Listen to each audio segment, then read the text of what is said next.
Polícia Federal deflagra desdobramento da Operação Rodoleiros, que teve início em 2011. O alvo é o Tribunal de Contas do Estado. Mais informações ao vivo com Leandro Melo. Boa tarde, Leandro. O que motivou esse desdobramento e qual o objetivo da operação?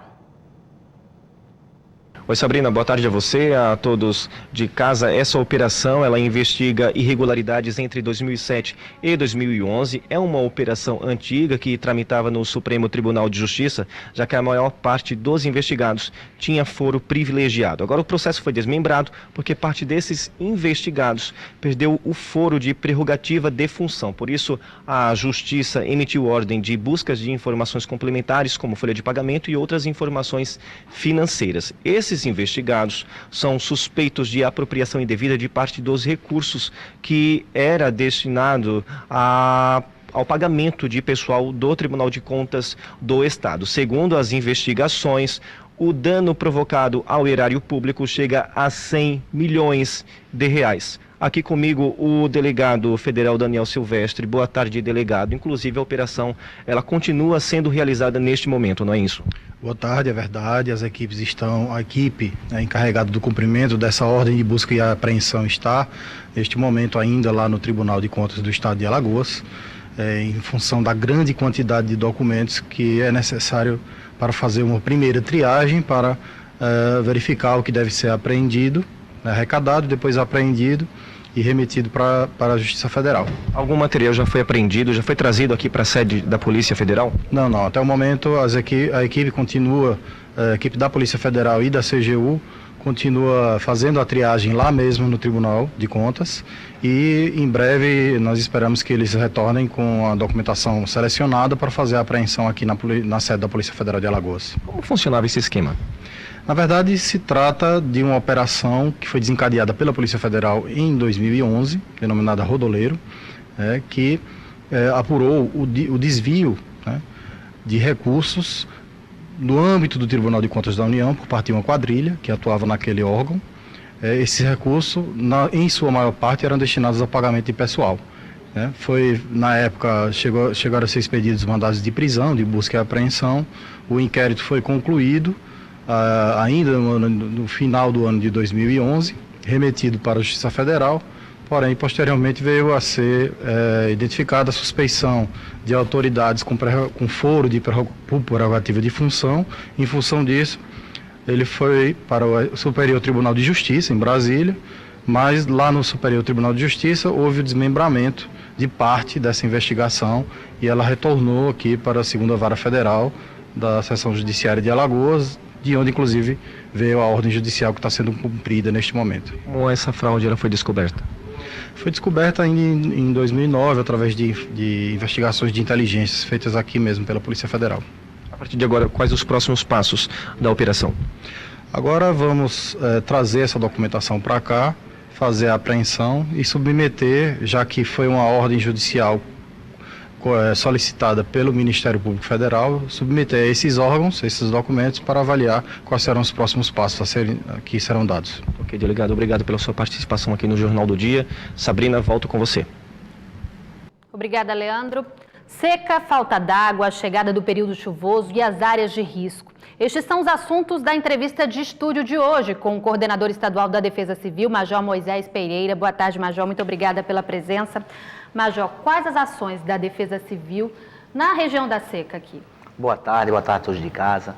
A Defesa Civil vem desenvolvendo nos últimos anos o maior programa de distribuição de água potável para o semiárido e para o sertão de Alagoas. Hoje nós distribuímos mais de 4 milhões de litros de água por dia. Mesmo assim é pouco. Realizamos vários mutirões levando água também para as comunidades afetadas. Nós temos contratados mais de 120 caminhões levando água. O governo do estado tem se empenhado principalmente com as obras estruturantes, com as perfurações de poços, com as obras estruturantes das adutoras do sertão. Isso tem dado um alívio para a população daquela região. Mas ainda precisamos fazer muito mais. A seca hoje se estende para a zona da mata e região aqui litorânea. Estamos agora com a situação de emergência decretada de 72 municípios.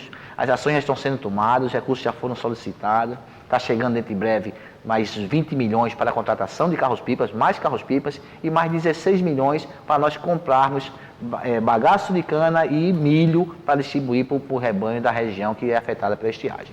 Certo. O senhor falou da região da Zona da Mata, né, região litorânea. Produtores de laranja e limão estão sendo bastante afetados. Pequenos produtores, existe uma ação voltada para aquele pessoal ali da Zona da Mata? É para todo mundo, é geral então, né? A situação de emergência está em quase todo o estado. O governo do estado tem sido muito atuante com a Secretaria da Agricultura, com a Secretaria do Meio Ambiente e Recursos Hídricos, com a Casal. Existe aí o Comitê da Seca, que é presidido pela Defesa Civil, onde a gente conversa, essas ações são interligadas. Então, a gente solicita que seja perfurado um poço onde a Casal tem carência, essa água é distribuída através da rede e nós retiramos o carro-pipa daquela região, economizamos e servimos a sociedade da melhor forma possível. Então, nós são serviços emergenciais que estamos praticando no decorrer desse período para levar principalmente a necessidade básica para a população. Então, são obras assistenciais, emergenciais, mas as obras estruturantes do governo estão sendo produzidas, o governador Renan Filho tem se empenhado muito, criando as obras estruturantes e dando melhores condições para a população. Até porque existem essas ações emergenciais, carro-pipa, cisterna, né, que muita gente acredita que vai alimentar a indústria da seca. É importante que se faça essas ações estruturantes, né? Porque a seca é um fenômeno natural, as pessoas vão ter que conviver, né? Mas é preciso dar mais qualidade de vida a essas pessoas. Estamos numa situação atípica, são 6 anos de secas consecutivas. Então, Alagoas nunca passou por uma situação dessa. Choveu em Pernambuco, choveu em Sergipe, choveu na Bahia e aqui em Alagoas a chuva tem sido muito abaixo da média. São 6 anos consecutivos com chuva abaixo da média. Esse próximo inverno agora estamos aguardando uma chuva melhor percentual, uma melhor quantidade de chuva para a região aqui de Alagoas, para a Zona da Mata e para a região do Sertão. Aqui a Zona da Mata sofre muito, as canas de açúcar estão sendo prejudicadas, a plantação de cana, a parte da plantação de laranja, então são várias regiões afetadas em todo o estado. Mas estamos aí contratando mais caminhões, comprando material, milho e bagaço de cana para distribuir para os pequenos produtores, para poder minimizar esse sofrimento. Essas ações incluem Maceió e região metropolitana, porque falta água, né, em vários bairros, né, os locais não estão com água suficiente, não está chovendo o suficiente. Existe ação emergencial para a região metropolitana e para Maceió? Até agora não, nós não chegamos ainda Maceió não precisa ainda de ações emergenciais, mas precisamos sim que a população coopere, economize água, porque a situação é preocupante. O rio Pratagi, que abastece 40% da população de Maceió, também está com pouca vazão. É necessário que a população também se engaje. Não é porque você abre a torneira aqui em Maceió, em boa parte das localidades, e tem água, que essa água está em uma grande quantidade. Então é necessário que a população participe, economize água, porque a situação poderá chegar também a Maceió, e Maceió também poderá chegar no rodízio dessa água nos seus bairros. Agora, falando da chuva que vem, né, se aproxima a quadra chuvosa, Maceió está em alerta, não é isso? A região da Zona da Mata, o Vale do Paraíba, o Vale do Mandaú, Maceió, as defesas civis municipais, que é o primeiro combate quem dá a defesa civil municipal, essas já estão sendo preparadas, orientadas, para caso aconteça uma calamidade, possa dar assistência o mais rápido possível. Mas o Estado faz a sua parte. Estamos agora apresentando nos próximos dias, lá no Palácio do Governo, os preparativos do Estado para, em caso de calamidade, qual o suporte que o Estado pode dar para os municípios. Vários órgãos serão contratados, serão convidados, o Exército, a Polícia Militar, a Marinha, o Corpo de Bombeiro, a estrutura do Estado com várias secretarias e cada um dentro da sua competência. Não iremos cometer erros do passado, a Defesa Civil fazer todo o papel de contratar, de licitar, não. Cada órgão do Estado, dentro da sua competência, vai ter a sua fração para poder atuar no caso de calamidade. Aqui em Maceió, quantos pontos são considerados de risco e quantas pessoas vivem nessa situação? Maceió existem várias situações aqui diversas, pessoas que moram às margens das lagoas, dos rios e principalmente das encostas. Mas temos aqui a Defesa Civil Municipal, toma conta dessa parte.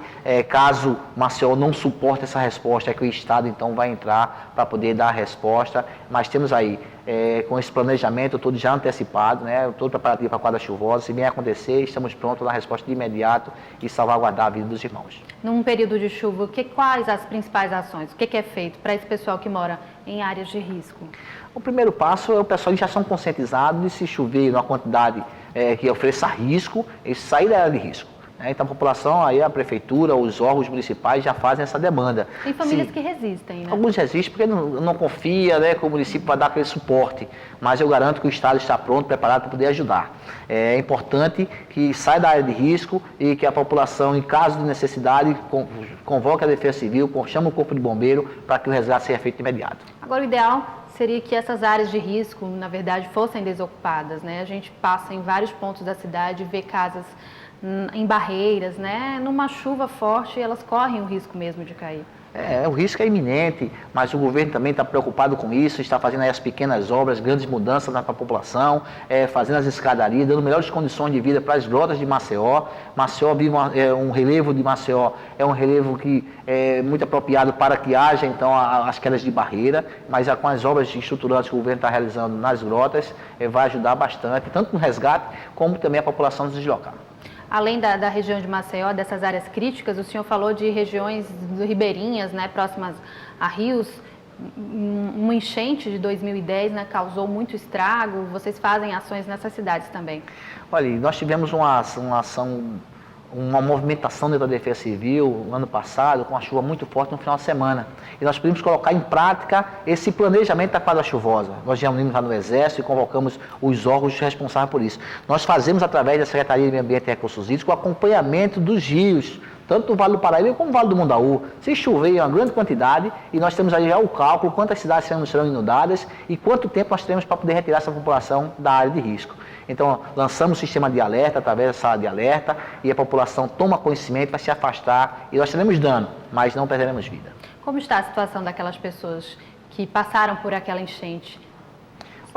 O governo anterior tomou algumas providências, o governo atual o governador Renan Filho já conseguiu alocar todo o pessoal, então não tem ninguém, a área de risco hoje, as prefeituras tomam conta, não deixam as pessoas retornarem para lá, e o governo do estado tem dado todo o suporte para que a população não retorne, como também vá para suas casas de vida, os que foram atingidos. Major, muito obrigada então pela participação, uma boa tarde para o senhor. Nós te agradecemos, muito obrigado. E o Jornal do Dia da TV Ponta Verde, emissora do Sistema Opinião, termina por aqui. Amanhã nos vemos logo após o Plantão Alagoas. Às 5h30 da manhã tem boletim de ocorrência, não esqueça.